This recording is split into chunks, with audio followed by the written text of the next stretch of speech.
You're on point when I step in. Signs in the air for the gang that you're repping. Don't get brave when I'm stepping in the rave. If you show man love, everything's okay. So looking for a lively rave to have fun in. If there ain't girls in the place, we ain't coming. Middle finger up to the Jake, stepping in with the gang. Please tell the police they can't come in.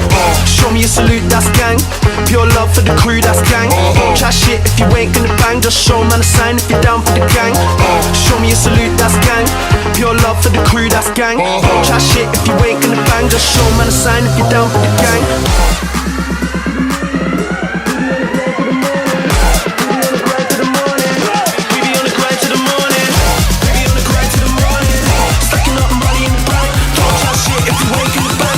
A sign if you're down for the gang.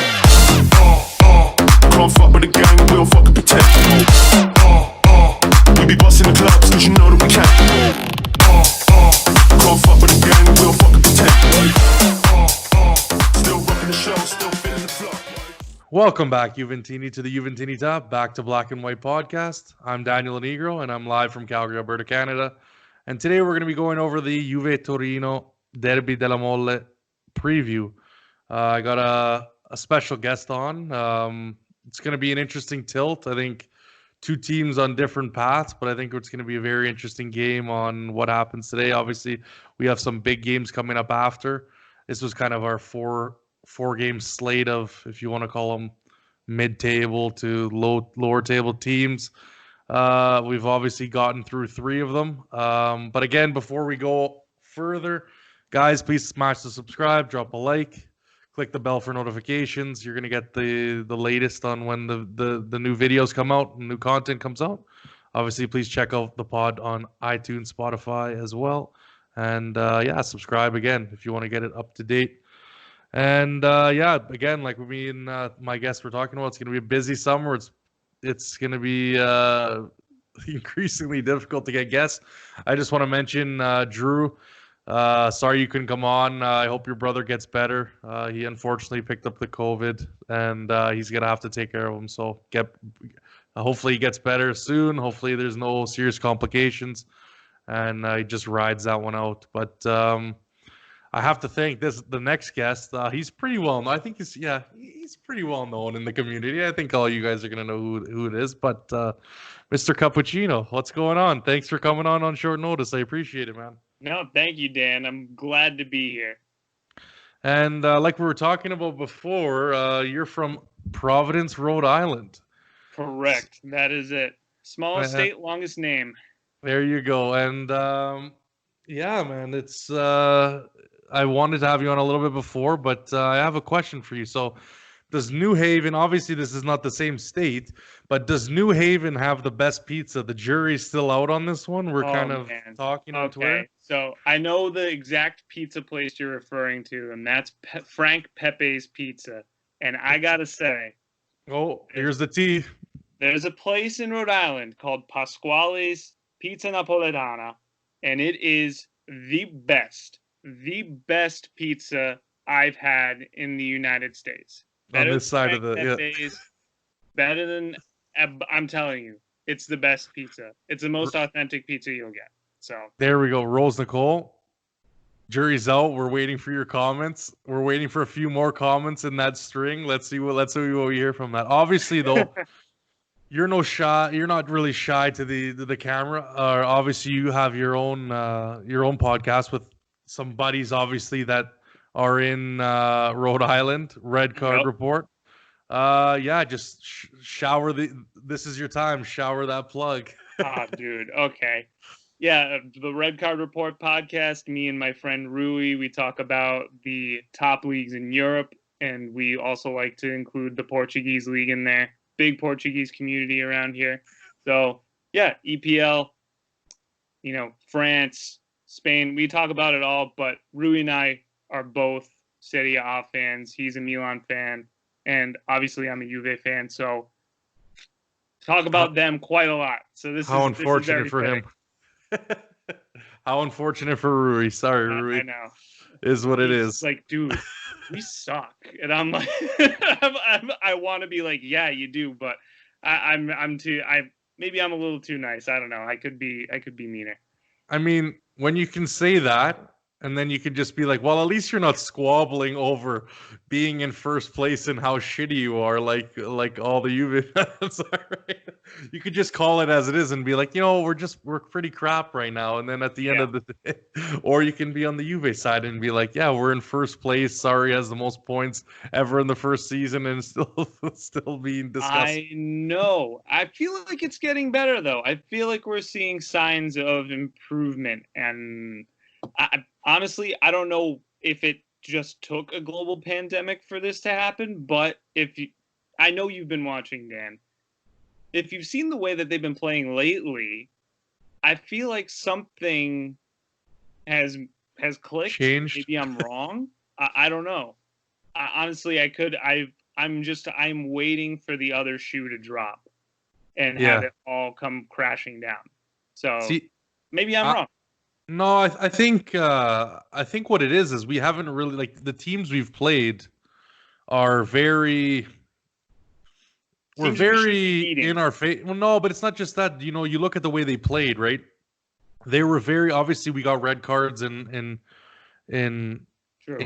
those games, right? But like even the last game, like Genoa pretty much laid down, and that's what we said. I mean, their back five was so deep that literally you could play the ball around as much as you wanted, and then you just had to take your chances. Obviously, not to take away from the goals. We'll obviously get in a little bit into that, but these teams have pretty much played in our hands, and we didn't really look good in the first half of most of those games. So what I'm kind of worried is a stiff test. Now, I've been saying this. Genoa is going to be a stiff test. Lecce is going to be a stiff test.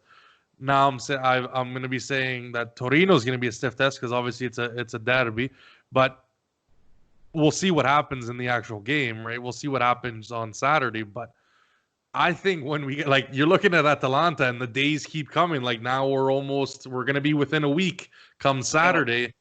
And I'm not to say to be scared of the team, but you definitely can't write them off. And we'll see what happens in the next few games. Obviously, we have to play Torino next, and then Milan on, I want to say, Tuesday or Monday. But yeah, that's going to be interesting. But first, before we get into all this, your fandom, what era, what was the era that you really grew up on? If you had a favorite player, let us know who it was. So I grew up, I'm a child of the 90s. My first memory of Juventus or being like a Juventus fan was actually in 1996. I was in Italy watching the Champions League final with my uncle, all that good stuff. I remember the village where my family lives was there. Half of them are Juventini. So it was just like black and white banners everywhere. People lighting fireworks in the streets, people, riding mopeds and honking horns, all, total chaos. And it stuck with me for the rest of my life. And that's just how I became a Juventus fan. So yeah, that's the era that I really grew up with. And it's not going to surprise anyone that Del Piero is my favorite player of all time. Just flat out class in every sense of the word. That's just that's it. Yeah, there's not too much you can say when you're speaking of perfection. But when you talk about obviously your heritage, right? And we were talking about before, and I was surprised that you told me about obviously Providence being, or obviously in Rhode Island being a massive Italian population, which to someone who isn't from the East Coast, which would definitely surprise me when you told me that. But in terms of your heritage from back on the peninsula, whereabouts is your family from? So this is going to surprise a lot of people. My family is the last village before Lazio and Campania actually meet. So we're like at the very, very... Oh, okay, Frosinone. Yeah, that's basically it. Okay, that's where my nonno's from. We're near Pratella. My nonno was from Sora, which I think is a little bit north of Frosinone, so it's not necessarily in the same. But that's funny because Juve club is kind of from the same area as well. Oh, they're kind of all in Lazio still, but Yep. no, I thought you were gonna drop Calabria, and I was gonna be like, get out No, of here. my mom's Calabrese. My Okay, mom's same with my Calabrese. dad. So, yeah, my dad. But the family I go to visit is my dad. So Okay, that's nice, just how that nice. works. That's nice to hear. It's always nice to hear the obviously the Italians with the connection, because everyone like you said, and there's lots of people from Calabria, Sicilia, all over the place, right? Not everyone is from obviously Piemonte, so it's nice to hear. But yeah, man, no, that's good. Let's get into the news. Actually, there's not too much today. Obviously, I'd like to thank Around Turin for making this little segment. Guys, check out Flick if you haven't. It's a group set up by Maurizio, and it's just general chat, obviously in multiple languages, and yeah, you can meet a lot of Juve fans there. They do quizzes, there's contests, a whole bunch of stuff. So Flick chat, and I'll put the link obviously in the description. But let's get into this. Obviously, next year there's going to be a Serie A font, which I find is ridiculous. Obviously, Checo La Maglia Bianconera, probably your one-stop shop for finding the Juve jersey designs before anyone else knows, and then footy headlines trying to steal the credit. I got you guys. Don't worry. Um, but yeah, no. Apparently, they're gonna do this weird font, and everyone's gonna have the same kind of. I know the French league just changed to 3 fonts that you can pick from, but it's like just make the teams pick their damn fonts. I don't know why we got to do. If it's for some continuum or something, I don't know. What do you think about that, Joe? I know that for the European competitions, they all need to be, if I'm not mistaken, I think they all need to be black, just plain lettering on the back of the jerseys or whatever contrasts more with the jersey color. Oh, So, okay. honestly, why have all these? What's the point of all these options? Yeah. Just let the teams, let the teams pick, unless they're in those competitions. So just eliminate that. Well, Why? no, I don't think that's the case, because if you look at the English teams, they have that stupid font, and then they all have a different Oh, font right. Yep. for Champions League, and it's like, well, why are you making two? Like, just let them have their own font. I mean, if it's a TV thing, I could understand. Could A be. few years ago, I remember 14, 15, Juve had yellow letters, and I bought a Marquisio jersey with the Champions League, and then they never used it again, and I was so pissed because you can't return that shit. But I mean, I guess it's whatever, limited edition, guys, almost like a locker room collectible. But yeah, so we'll see what happens on that. I mean, I if you think it is a TV thing. I think it might be a TV thing. I think that certain fonts just show up better, certain colors do, and kind I of think think it might the even help the consistency, refs. yeah. Could be. I That's mean, my the only rationale in this. the refs can't even get a lot of shit right with VAR now. Do you think they're going to be able to read numbers? I mean, I'm not disagreeing with you on that, but we got to give them, a little As bit much, of yeah. help, Fair as enough. much Fair help as enough. they can get. Anyways, guys, obviously new membership campaign just started. Apparently now there's going to be 6 different memberships, so taking more money. I'll probably be at the top as usual, J1897, because I'm a sucker. And if you want to know, you're probably going to get one of the Anthem jackets. So if you are going to get J1897, don't buy the new Anthem jacket. If you have, well, too Already bad. did. Whoops. Yeah. And obviously, I think they're going to give you access to JTV as well. You'd hope for 175 euros. Damn, that's going to be like over 300. That's going to be over like 2 something in Canadian dollars, but keeps getting higher. All for the club. Hopefully, to buy Ramsey and Rabiot as midfielders. Stop. But anyways, okay, let's get into it. Obviously, Dybala, the Tutto Sport said that Dybala is an enhanced as a falso nueve. Obviously, Ronaldo being at 28 goals now with 10 to 13 games left, and he aims to reach 40 seasonal goals. So we'll see what happens. Maybe you can get about 12 more penalties, and that'll happen for him. I'm not disagreeing with you. I'll take it. I don't care. Oh yeah, I'll take 12 penalties. That's for sure. Pirlo obviously is going to look to emulate the success of Zidane and Guardiola. Obviously, we've been talking about this.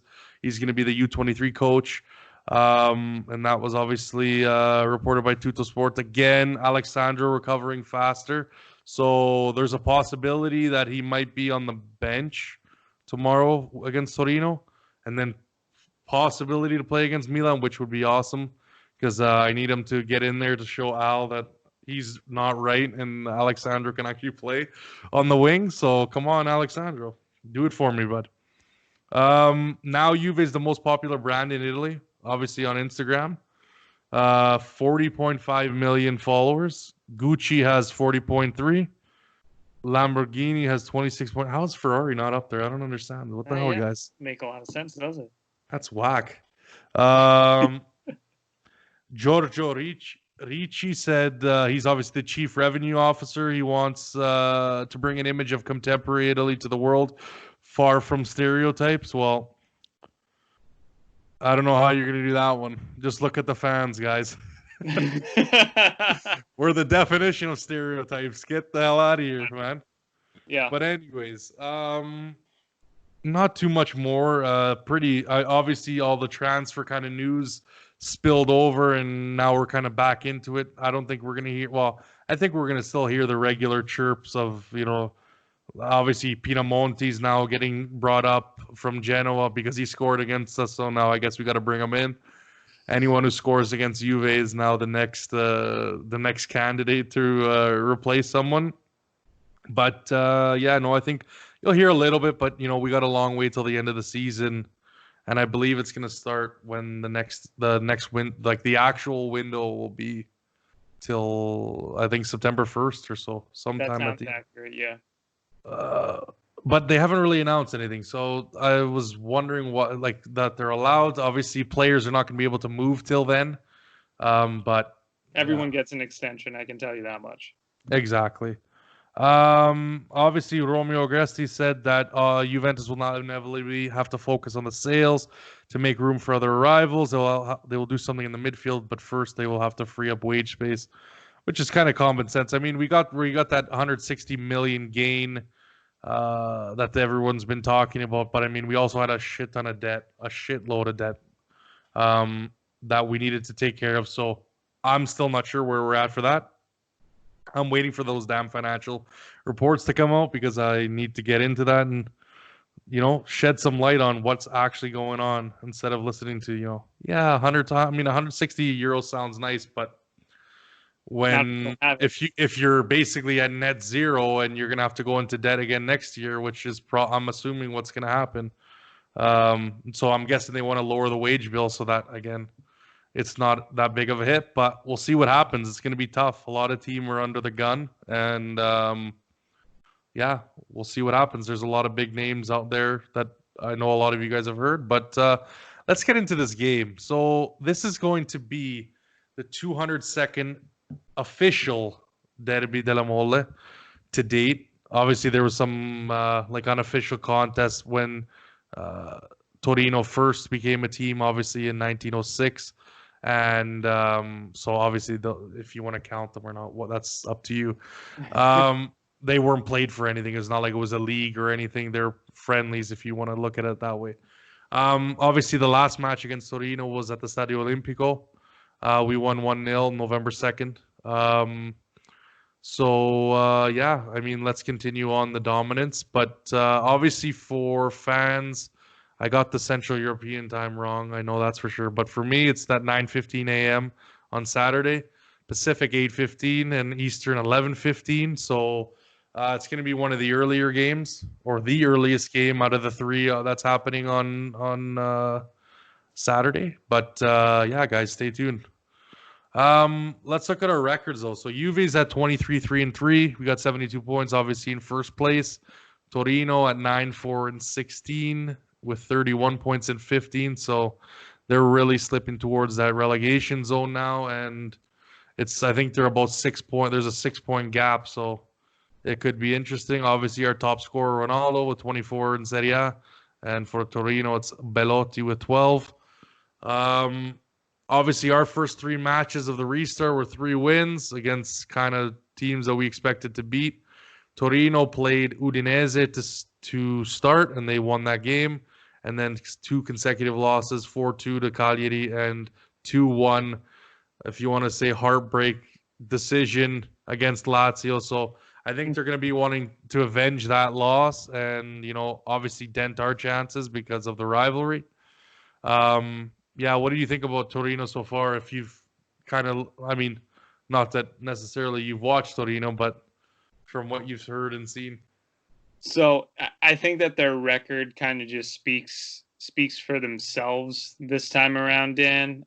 They're sitting in 13th place with 31 points. Like you said, they're hovering above that relegation zone, 6 points in between them and bottom of the table, give or take, or, that relegation zone, I should say.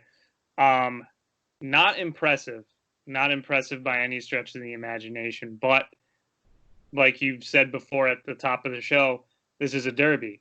It's a different kind of game. They will be out for blood. It's just that simple. They will do whatever they can to stop Juventus from winning. And I think that they would be happy with a draw, in all honesty. I think that would be a good result for them. I think a win would be a stretch, but it would be a really difficult win if they were to try and pull it off. Yeah. But yeah. It's these are different kinds of games. We'll see what happens. Like you said, it's again, derbies are derbies. So form goes out the window in a sense, because there's also times where we've said that and we've also blown them out of the water. Yeah. They're not necessarily on the same quality as the Milan teams when you're playing in those games, or Napoli or Roma or even Lazio. So, but again, I would not underestimate what could happen on Saturday because, again, it's the slip up before we have the big gauntlet that I've been calling it as of the last few podcasts. The Milan, Atalanta, I believe there's a game in between there, and Lazio. Yeah. So again, if you look too far ahead, don't forget the banana peel in front of you. So exactly. Well, very, very well said. Yeah. No, I think it's going to be up to us tomorrow. Again, like every game, every game is up to Juve. I say in general when we play. Which Juve will show up. Exactly. Which Juve is going to show up. The one that we've seen, the second half in Genoa was probably the best performance that I have seen from us for a very, very long time.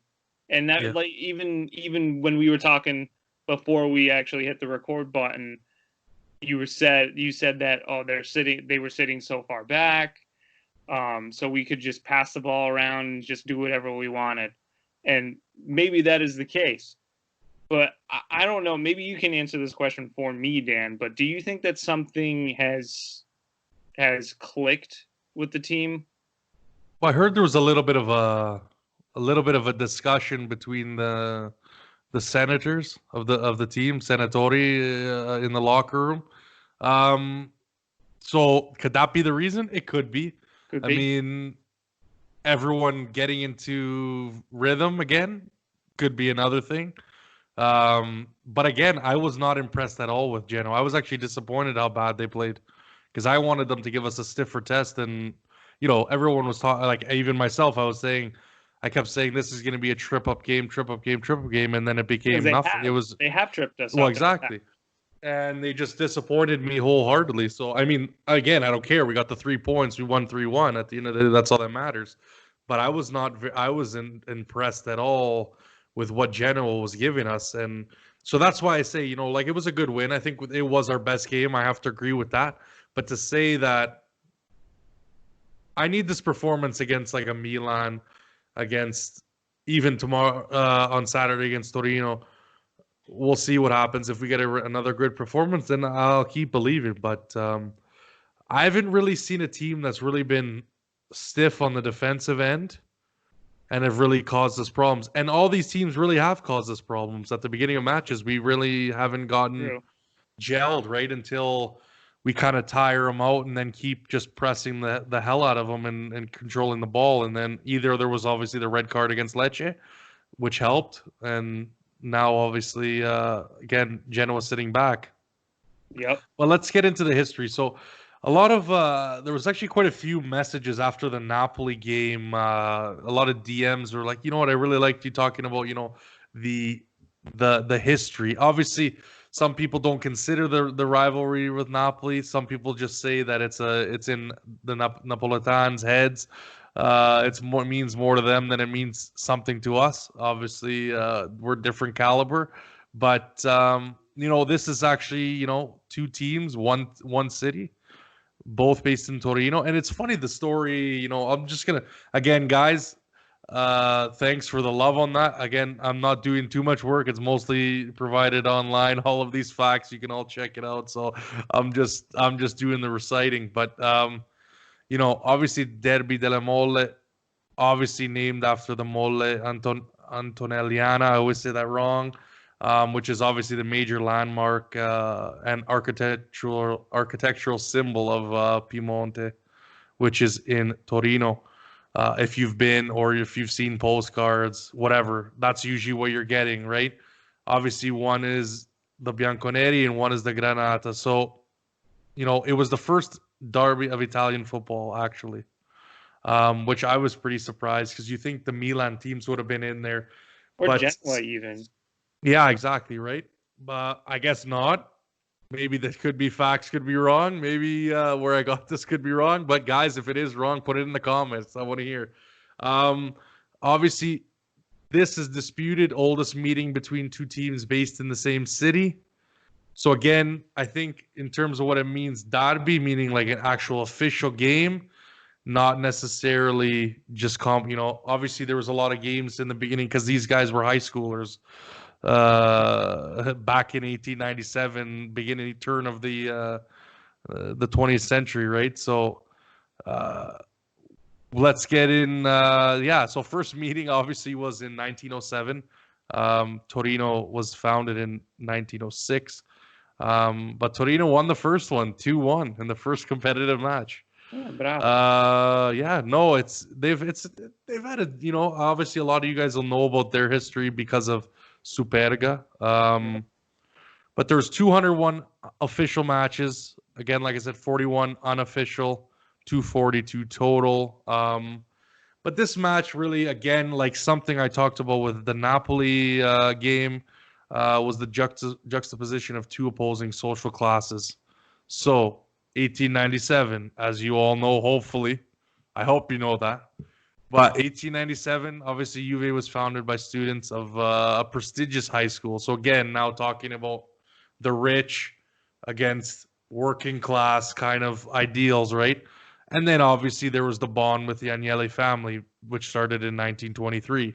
Again, aristocracy, elites, etc. So then in 1906, though, there was kind of a dispute, and it's funny this financial leader's name, who you know, obviously joined another team, obviously Football Club Torinese, and there's a guy named Alfredo Dick, and he and this club, they joined obviously Torino in 1906. So again, you say what you want about Torino, but a dickhead was basically their founder. So anyways, but you know, Juve obviously transcended this you know, rich versus poor. We're a global phenomenon now, so it's not like it really became a thing. And even in the 1960s and 70s, it became less because you had all these southern Italians, obviously from Calabria, Sicilia, and Campania, going up to the north because that's where the work was, obviously in the factories of Fiat and obviously other industries. But when you work for a company that obviously is so aligned with a football club, that becomes your team, right? And that's how it starts. As much as everyone wants to bust our balls about having fans from everywhere and having more fans in Calabria than in Piemonte, it's those are the facts, right? That's the history. So, and again, Torino is basically a club, well, for the most part, exclusively a local fan base, right? Um, and that's why Maurizio has said on a couple times, be careful when you're in Turin because you don't want to you don't want to be wearing a Juve jersey necessarily with Yeah. all these Torino fans, right? Because again, it's a local, the local kind of tradition, right? But not to say that there aren't Juve fans No, in Turin, definitely. right? Obviously, Bianconeri, black and white stripes. We got those from Notts County in England. And then again, that's kind of a little bit of the differing. Obviously, we could go out and get jerseys from England where Granata, which is obviously like a red color, which is from the Brigade of Savoia, which 2 centuries earlier liberated the city, which was the capital of the Duchy of Savoy. So if you know like the Renaissance period in Italy, and obviously the unification, you'll kind of know what that all means. But obviously, the Savoy family is, you could say, was heralded in Torino for a really long time. Um, and obviously, both clubs have the Raging Bull as well. Actually, hold on, let me say, we used to We have used to. the Raging Bull. Then something else happened, which actually I didn't even mention that at the start, which is a good thing because I don't want to go off about our logo, which doesn't even look like the shirt you're wearing now. It's going to be a little bit more minimal. But anyways, obviously Juventus had it was because of the bond with their origins, obviously being in Torino, and that is the city's coat of arms. Obviously, there's a bull, and then obviously Torino was more of an identity than anything. Obviously, that's their main logo. If you obviously have seen it. Um, Another interesting note, though, only 13 times the Derby hasn't been played, obviously, since uh, the two teams were formed. And obviously, those was because Torino was in Serie B.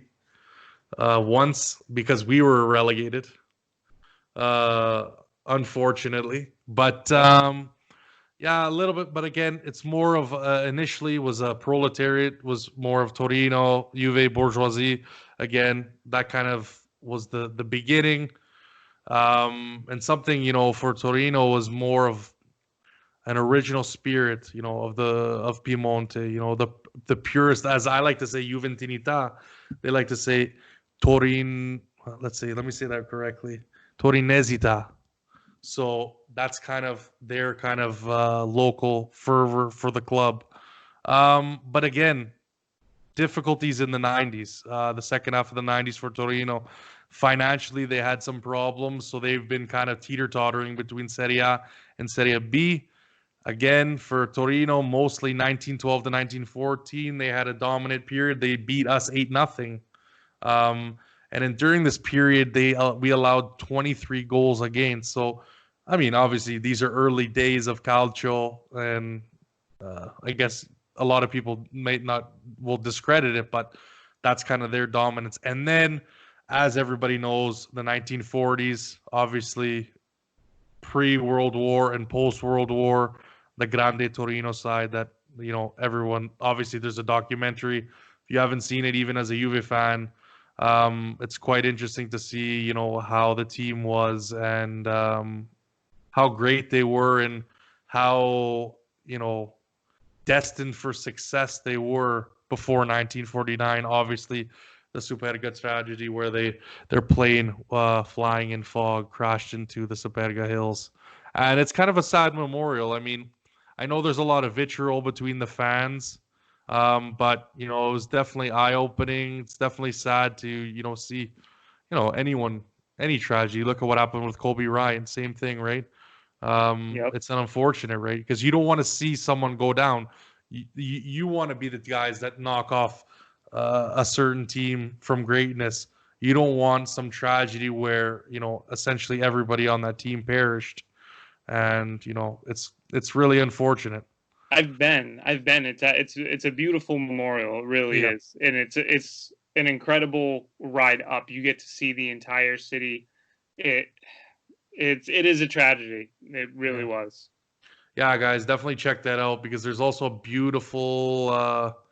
Obviously, from the top of the hill, they have the railing there, but you can essentially see everything everywhere in Torino, which is amazing. And then obviously the memorials on the backside, where obviously the crash had occurred. But and even a beautiful kind of if you want to call it a chapel, or I wouldn't say it's a cathedral, but it's definitely a beautiful church that is also on up there. So check it out if you are in Torino.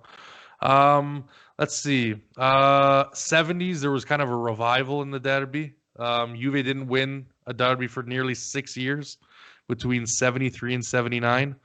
Again, like I said, end of 90s, Torino had financial difficulties, and basically we just dominated them with big defeats. Um, Obviously, as of late, I think you guys kind of know the story. 2015, Torino won 2-1. That was the first derby success in 20 years. So you can kind of tell who's got the upper hand as of right now. There's also been a lot of incidents. 67, Juve fans vandalized the grave of a former Torino player after we got spanked 4-0. In 83, Torino came back from an 0-2 deficit to win 3-2, scoring 3 goals in 3 minutes just after the 75th minute.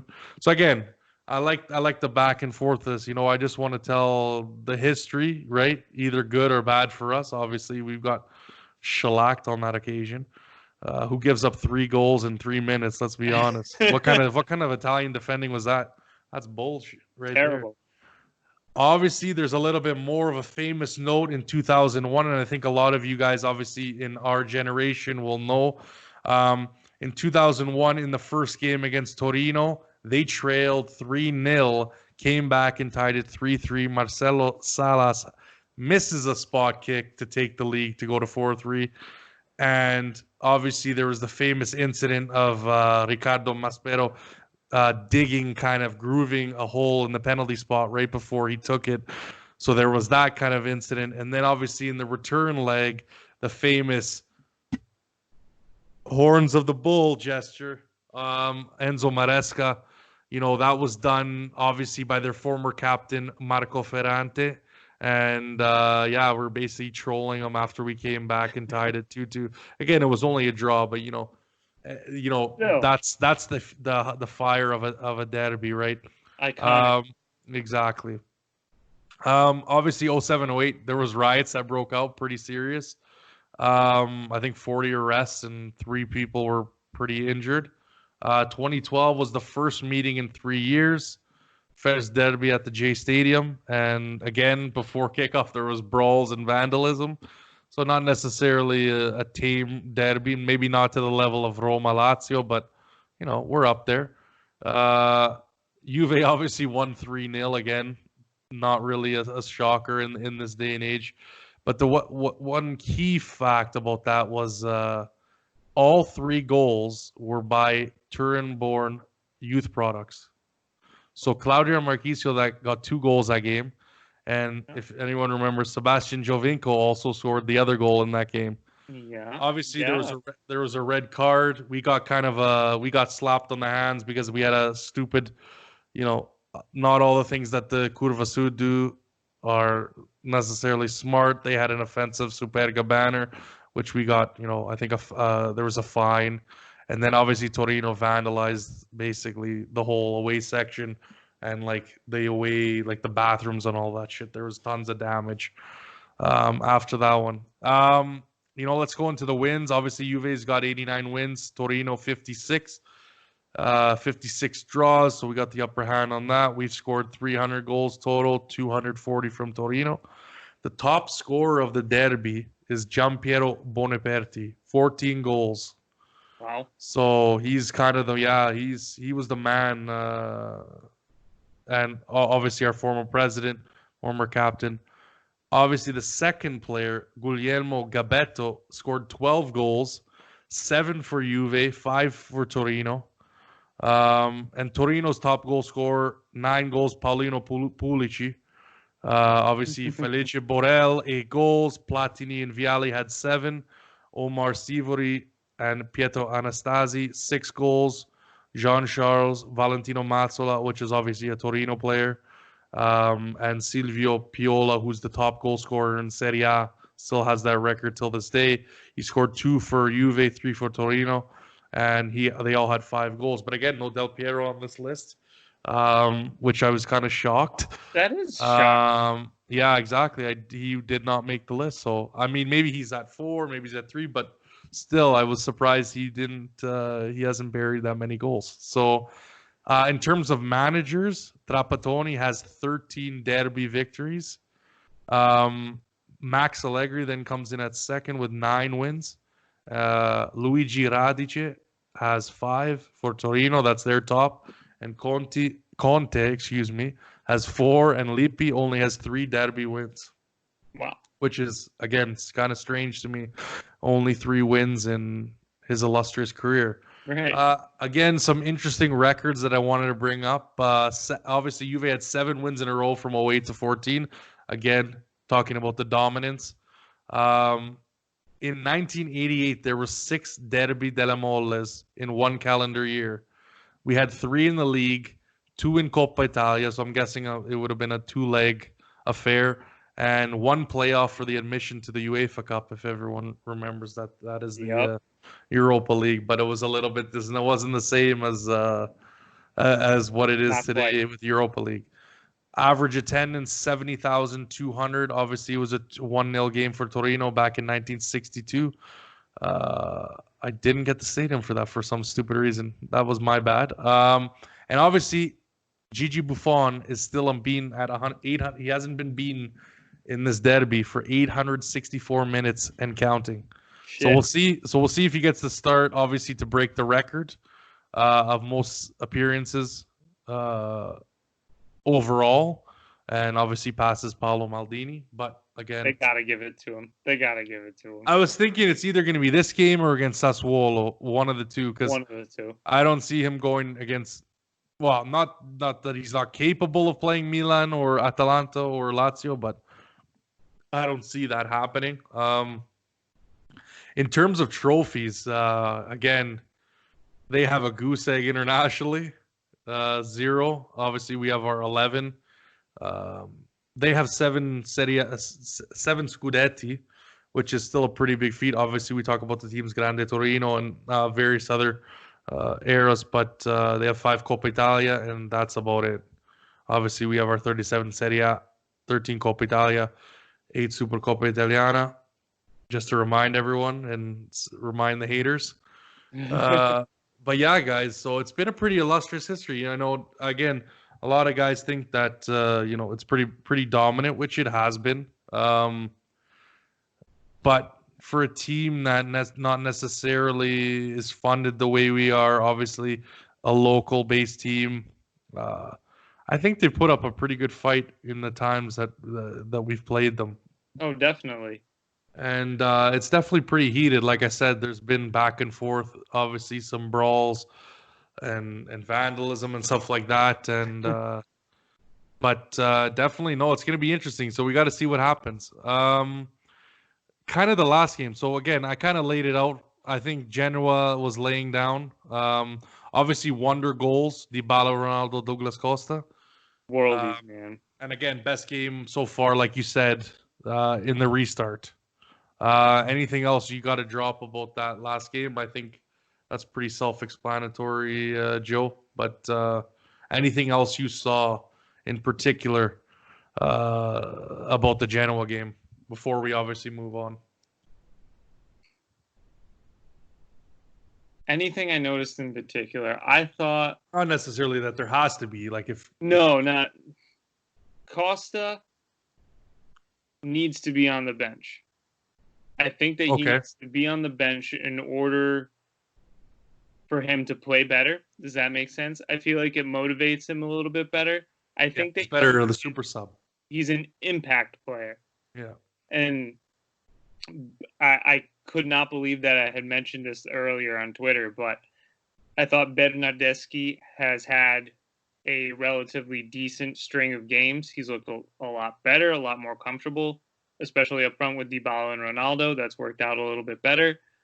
But yeah, I think that's his current spot right now. Right. Obviously, our defense. I wanted us to have a shutout that last game, but no, Cuadrado has to go and screw that whole pooch. So like, well, we were talking about it. Me and Daniel from Toronto. Shout out. Ramsey kind of gets turned by the guy. Yeah, that too. So that's where it started. Then he puts the ball in, and Bonucci slips. Which, I mean, he's been pretty responsible, pretty good at his job so far. Not too many mistakes. Some here and some here and there. Here and there, but pretty decent. For what we have to expect. And then he slips. So there's number 2 on the play, and then Cuadrado just is in no man's land. He's half asleep and doesn't even see the guy in behind him, this is my concern, and this is why I always talk about Cuadrado, Danilo, De Sciglio, Matuidi in these left back and right back positions, because they're just defensively that's not there. Well, they're liabilities. It's too I would almost give up. Like me and Al, we're gonna keep going back and forth about this, but I would rather give up the offensive side on Alexandro and Cuadrado to be sure at the back, 100%, no leaks, than anything. So I would rather them give nothing on the attack than have even 10, 15, 20, 30, 50% weakness at the back like we've seen. And again, the reason why I say this is because we haven't played a good enough team. Like if we play like when we were playing Napoli and they were making runs, obviously we didn't know we had a lobotomy before that game. No one knew where the hell to run, and this is the first time they played calcio in their life. But it was like they knew they've played with each other for 3-4 years. They know where to go. Buddy, one player will go in behind. He'll make the run. If it doesn't work, they'll move the ball around. If that was to happen now, and Napoli they're looking pretty good. I know obviously they lost Atalanta 2-0, but Atalanta I think is a class above their own right now at this moment. They're on a roll above everybody else, even us, to be honest. But we need to have that sure at the back, and I don't see it happening. Like if we have those guys against like these big like Atalanta, Lazio, even Milan to an extent, and because even when Milan was down a man, they were still countering and making runs and once the ball got loose, once one guy gets loose, it's all hands on deck, and they seem to push guys up the field. Like I don't know, like somehow we don't know how to do that. So like when they get loose with the ball, it's like 4 or 5 guys on them and around them, and like being able to make passes. At least in that first Coppa Italia game, but obviously because I don't necessarily watch the other teams, you guys probably talk about a little bit more than I do, obviously on this podcast. But it's definitely. We need to be sure at the back, and we really do. I hope we bring Pellegrini. We let them walk. We give them way too many avenues towards the goal. I didn't mean to steal your thunder. No. Go ahead. Drop it, man. Drop it like it's hot. You hit the nail on the head. Perfect example. 10-man Milan. They were still dangerous on the counter when they had no reason to be. We did that. We let them do that. And I totally I would agree with you saying that I would probably give up a little bit of the offense in order to have more certainty at the back. I'm not as confident in our defense as I have been in the past. And the reason why I say that is if you look at the games where we look like shit, the whole team played like crap. Yeah. Like the game against Milan and Napoli, our mids were garbage, forwards garbage, and essentially our defense was getting played around like toys. And so really, I can't look at those games and say, yeah, it was Alexandro or Danilo's fault on the back end because the whole team looked out of it. Bad. No creative bone in their bodies, no brain in their heads, and really no legs at all. No one wanted to make. Everyone was like, "I'm just going to stand on the ball all game, and fantasy is going to happen, and I'm going to believe Dybala's making a run, or Matuidi's making a run, or Alexandro's making a run." So it was a shambles, in my opinion, throughout the whole thing. But when you look at it as, let's say now we're playing like this, I don't see those guys getting. You look at the positions they are. I saw Matuidi against Bologna. Four or five guys. Four or five guys. Or was it? No, sorry, it was the Lecce game, I believe. The Lecce game was Matuidi, right? Yes, it was because Danilo got the stupid red in the fucking Bologna game. Dumbass. But so anyways, yeah, you see him against Lecce, and Lecce was on with their passing. I don't know, like pinpoint, man. And 4 or 5 times he got beat on that left side. So again, I can't blame the guy. He's a central mid. He's not a left back. Same with Danilo. He's a full back, but he's more an offensive guy, and you definitely know that you're giving up defensively.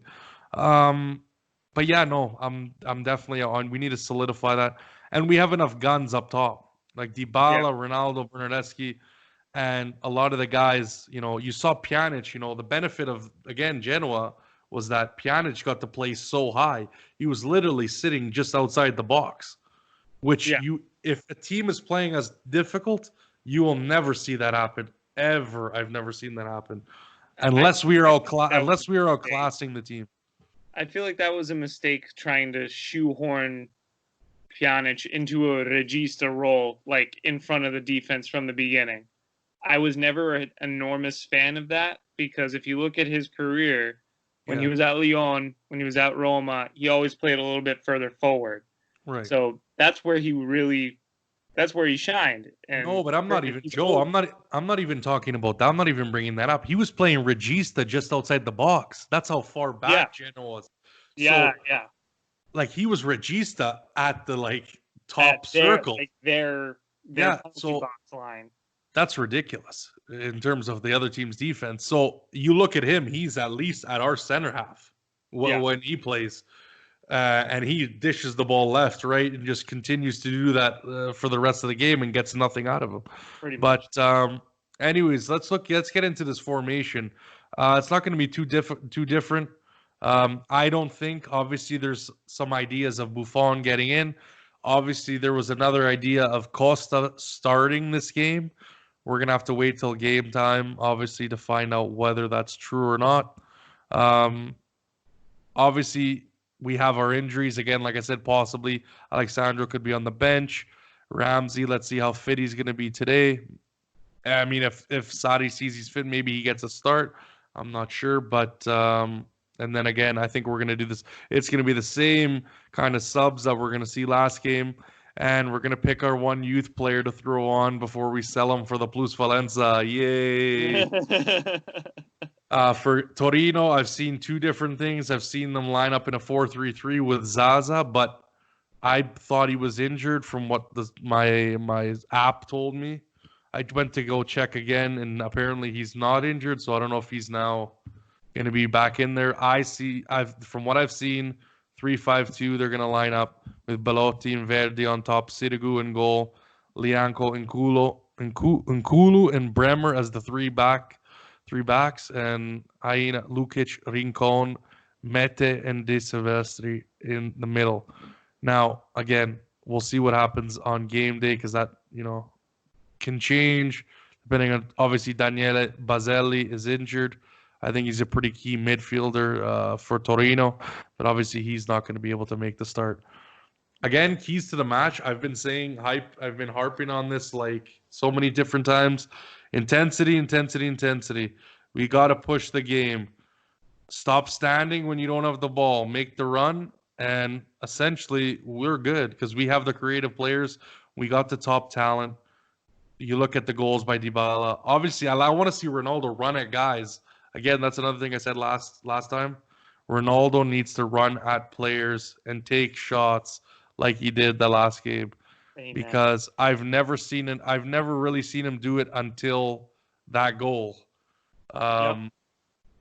He's really there, and then he'll do 2-3 dribbles, dish off to someone basically that's covered already.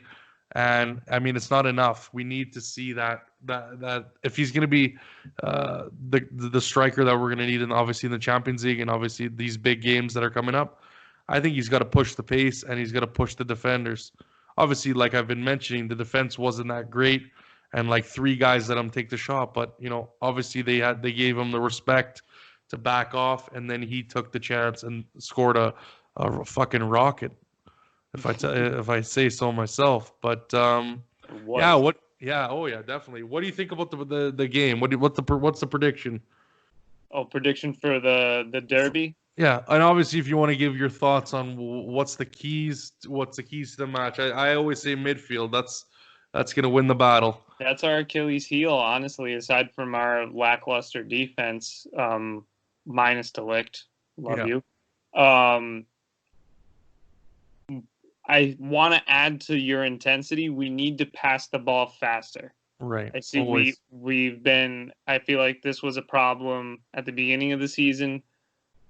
I was expecting it to improve, and it didn't, but until post-COVID, this whole thing, once the restart happened, I think that we got a little bit better at that. I could be wrong.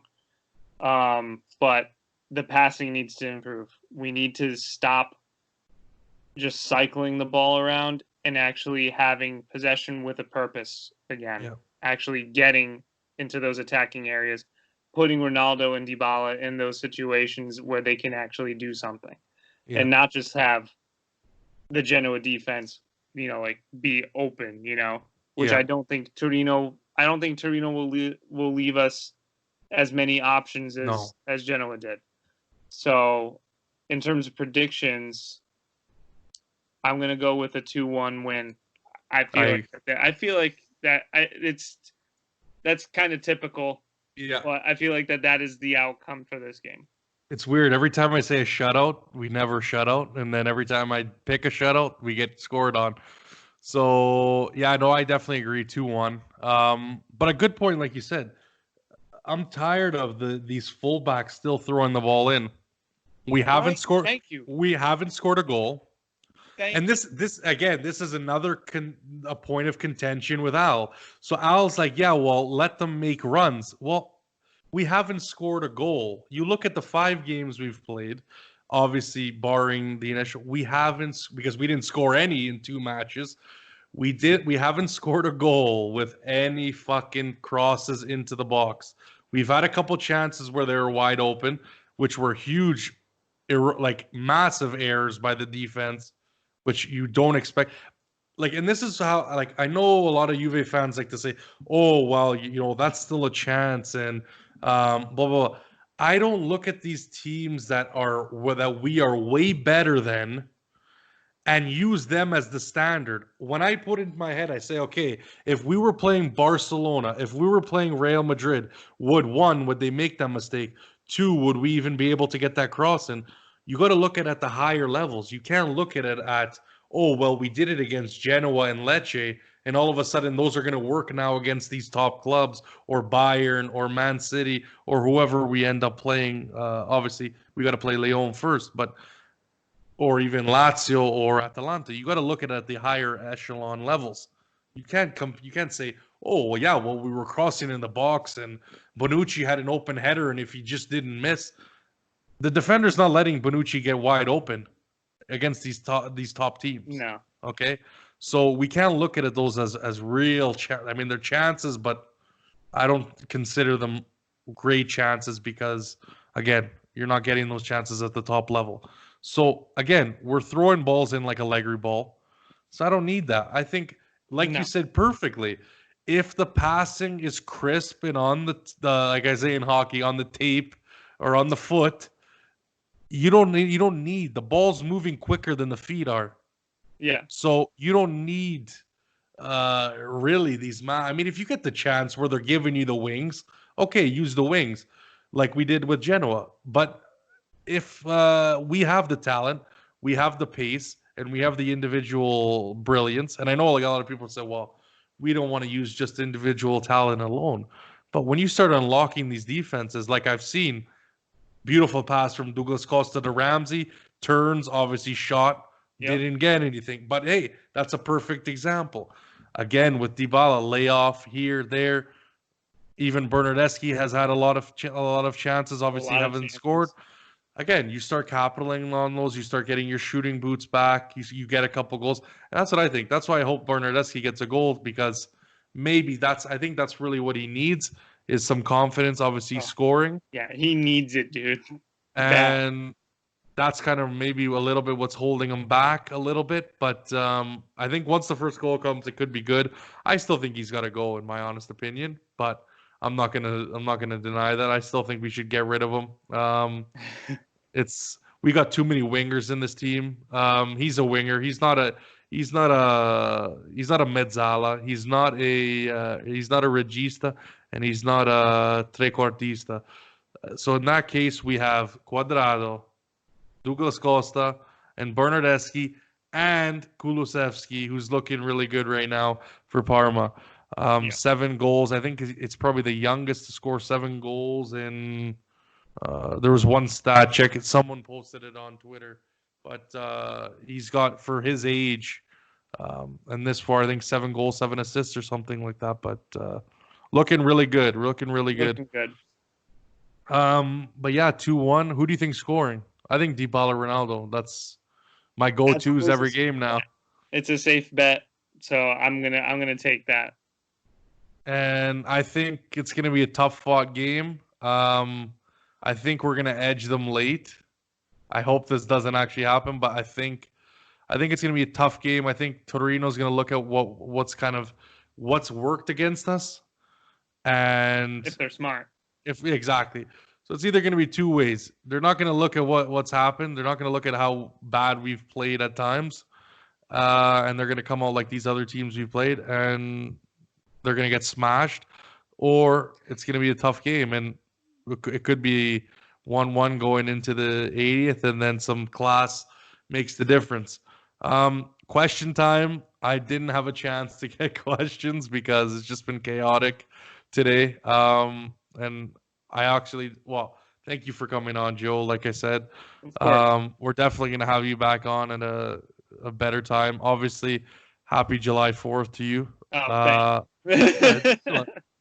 You're on holiday net right now, yeah? 12, yeah. 12:30? You're good to go. Yeah. So have a few brews or vinos or whatever you guys like to do. But happy Independence Day to my American friends. Obviously, happy Canada Day that just passed by to all the Canadians again. Thank you. Yes, we did burn your White House down. But no, it's been good. Now we're getting back on a roll, and the last segment that I like to do is called Allo Stadio. So you've mentioned you've been to Torino. Mm-hmm. Kind of give us a breakdown of your first experience, like your first time to watching a game. Who did the Juve played?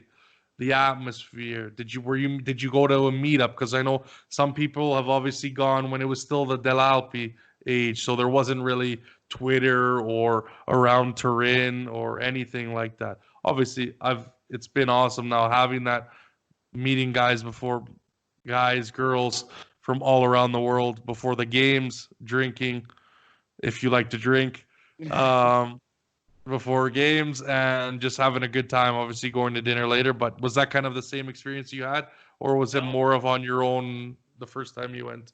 So the first time I ever went, it was with my dad, and this was just him and I. We were like, Nice. hey, let's finally go there.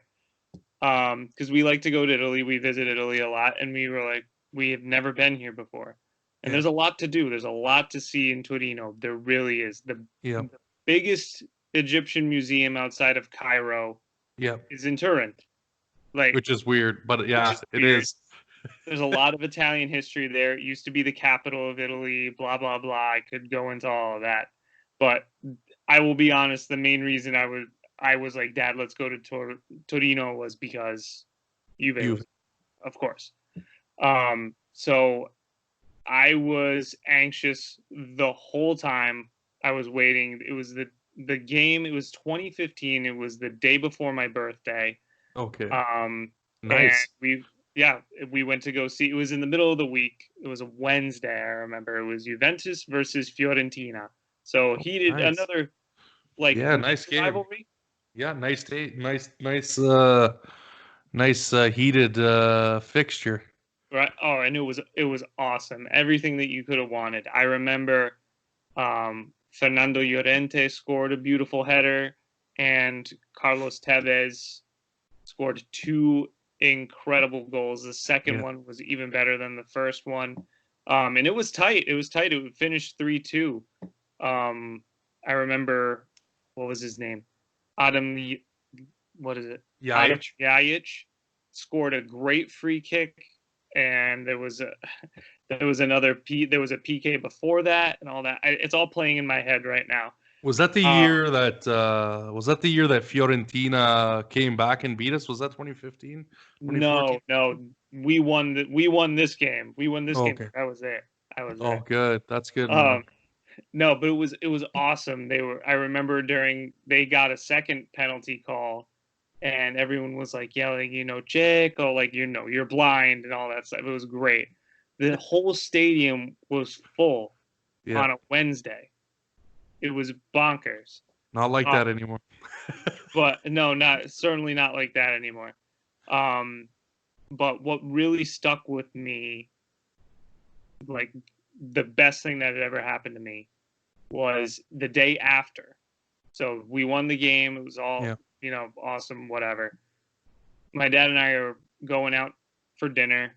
Turin actually has really good food. I gotta say that too. Have very good food. We're going out, and we're walking down our apartment like hallway, and I see a guy very sharply dressed in a suit walking down towards me, and I like freeze in my steps. It's holy shit. It's Chiellini walking like. No way.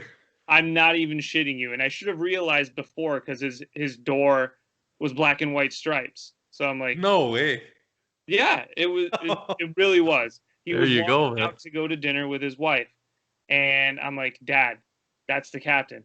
Or no, he was the vice captain at the time. I'm like, Dad, that's the vice captain. I have his jersey.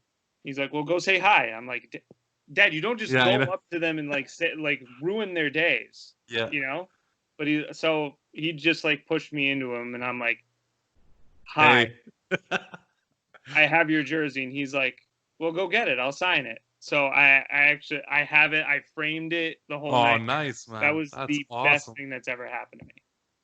Yeah, no, that's awesome. I haven't met any players live, but yeah, that's crazy. Did you Airbnb? Was that Airbnb? This was before the age of, 2015, I feel like was like when this was becoming popular. Yeah. I don't even know if you can still rent that apartment, to be honest with you. It's out. But I forget how we got it. Yeah, right? Now everyone knows for Chiellini. Bye-bye apartment. Yeah, sorry, just cut it right now. The authorities just enlisted on Airbnb. Sorry, you got to take that one down. There's no way he still lives there now. I don't. No, I forget how we actually rented it. My dad figured it out. All that sort of accommodations, left me in the dark on that one. So, but I do remember this. I remember when we first checked in, the landlord was like, there are a lot of important people that live in this building. I was like, oh, the mafia's in here? Oh, okay. I was expecting like bankers or like politicians and whatever. Nope. That's crazy. Chiellini lives there. That is crazy. That's an awesome story, man. That's the best thing. I've been to Italy countless times, and that my dad has even said that is the best story ever. So, yeah. Well, you guys are lucky, man. On the East Coast, you're only like 8 hours away. I gotta go the extra 4. And they charge me through the ass to get there. Seriously, that really must suck. Yeah, no, it's definitely not a. Now there are direct flights to Rome from Calgary, which is nice. I don't know if I don't know how that's going to be affected now with COVID, right? Because they might not have as many flights, or might not many people might be going, so they might remove some of those. I guess if you want to call them a luxury uh, kind of routes that they have seasonally. But yeah, Mhm. no, it's basically because they got the Dream WestJet, a Canadian airline, got the Dreamliner. They had like a whole bunch of them on order, so that was obviously one of them. And the company's based in the West, so Yep. now we kind of get that route, which is nice, and it's not too expensive either. So things are changing, things are coming around. But yeah, no, in Torino, like you said, it's great. So you've been a lot. So again, what other games have you seen?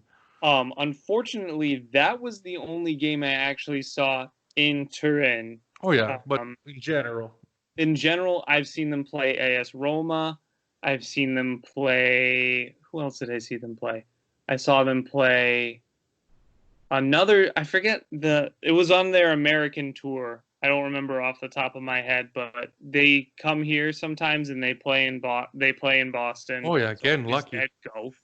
Um, and they're just friendlies, but still, you get to see the team play. So I, no, I, that was the only competitive fixture I've seen. The rest have been okay. friendlies. Hey, I'll take a squad practice if they want to come to Calgary. I got a couple fields in mind already. Yeah, right. If they want, I mean, I'll take it. But no, it's no, that's nice. Again, there's a lot of obviously the population centers are all on the East Coast there, and you said you're only an hour away from Boston, so that's perfect. Yeah, works out. You're not a hockey fan, are you? I do like I like my hockey. I didn't start getting into it until I went to college, but I'm a Bruins fan. Sorry. Joe, you're getting better as the experience. Joe's gonna be now he's gonna be the co-host of the Juventinita Back to Black and White podcast. Suck it, Yeah, no, Ruby. I've been Bruins fan, yeah, pretty much my whole life. Obviously my dad's family moved from everywhere. They lived in Spain, France, obviously in Italy. My nonna is Spanish, so they kind of met in the middle there in France, obviously in like an industrial town. It's, I guess, a weird story, weird coincidence, but they obviously moved to New York, right? Okay. Yonkers. So kind of all those teams were. I have an uncle who likes the Flyers. I have an uncle who likes the Islanders, stuff like that. Anyways, guys, sorry, a little bit off topic hockey. I needed to ask for my sanity, but yeah, awesome, man. But yeah, no, great story. That's crazy how you can meet Chiellini. I know there's been lots of stories with Del Piero. Unfortunately, I wasn't lucky enough to see him play live. Hopefully, I get to meet him in LA. But yeah, no, it's I got a like from Marquisio, so I'll take that. That is that is an enormous achievement. Oh yeah, How do you and know that? when you get those acknowledgments, even if it's like a like retweet. I know lots of people have put some great content out there where they've shown the love, right? Yep. So it's definitely great seeing your heroes, and yeah, no, I can't wait to get back there. Me either. I was I supposed to go in April. So Supposed to that's like go in April. that's like the thousandth time I've heard that in these podcasts. Like it's either I know Rafa was going on his I believe it was an anniversary trip with his wife that got Oh, canceled. Obviously, yeah. Francesco is supposed to go to obviously Juve-Chesco, if you know, Yep. was supposed to go to Lyon. That obviously well, again, maybe that'll change, but I doubt it from what's happening, obviously, in the U.S. with those big numbers like spiking. So I don't know how the border situation is, especially if it's essential travel, right? But and we still have a couple months, but you guys are gaining numbers. You guys got to stop going out. What's going on? I know, man. I don't know. I wish I had an answer for this. I That's don't. okay. It's fine where we are. It's but like where I am, we're all Yeah. good. I feel like the Midwestern Start throwing the states, holy water out, that's it. That's it. But and I think I feel it'll like it'll go. Midwestern states are just starting to like catch up to us, or starting to. Everything's just falling a domino effect. I don't know. Yeah, exactly. Well, and then those protests didn't really help, and then you No. got people and then they got a reopening. But yeah, no. Hopefully, Italy stays low. And and hopefully I get to go back because they keep moving the border back a month. So, Yep. and I really need to go on vacation, even though I wasn't really working for the first 6 months, but I really need to go on vacation, guys. It's now with all these podcasts and this new work and being at home for so long, I think we all need a break. Some time on a beach or something. But well, yeah. and if you guys want to come to if you guys wanted to, and if anyone has a beach house that they want to trade and want to come see the mountains, let me know. DM me because sick and tired of this damn place.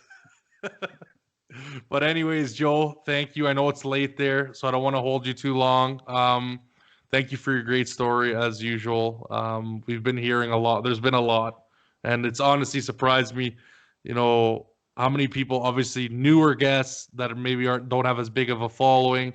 Obviously, guys like yourself, Roman, Al, and all the other great names that came on. And everyone's just different, but they all have an interesting story to tell, and I like to hear it. And I think a lot of other fans have told me, yeah, like I thanks for sharing about this story, how you got your tickets or that, or someone meeting Del Piero, or anything. Lots of great stuff. And to me, that's kind of why I started this, just to bring the nostalgia back.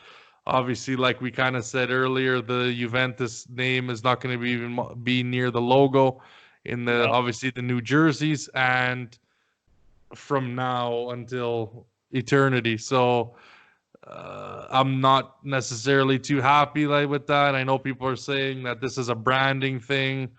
This is branding 101, and I'm like, yeah, well, we're not selling shoes. This is a club. This is a history. This is not a retail store. If you guys think that we're gonna become Adidas or Nike, you guys are way over your heads. Yeah. And Real Madrid, Barcelona, Man United, Liverpool. I don't see. Well, Liverpool, slight tweak.